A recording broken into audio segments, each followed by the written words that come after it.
is good. His love endures forever.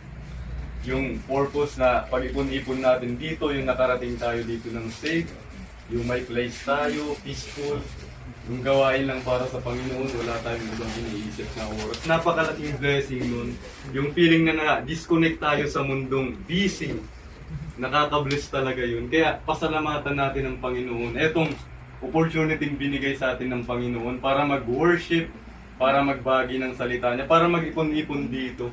Is kalooban niya talaga. Sabi nga niyan, kapag para sa Panginoon, walang imposible.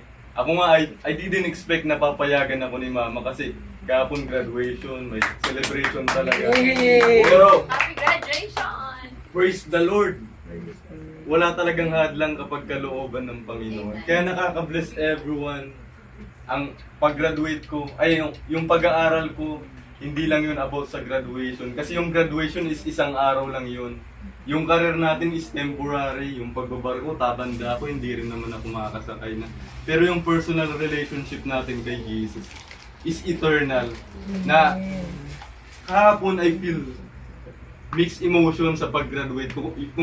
Kung yung iba, sobrang saya na, yes, wala nang pasok. Ako, yung nararamdaman ko, maghiwalay-walay na kami ng ka-boardmate ko, mamimiss ko yung kanaman.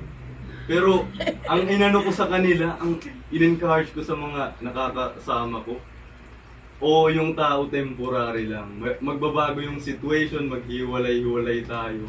Pero yung Panginoon, andyan lang palagi. Amen. Kaya, praise the Lord Yes. talaga. Yun lang everyone. Okay.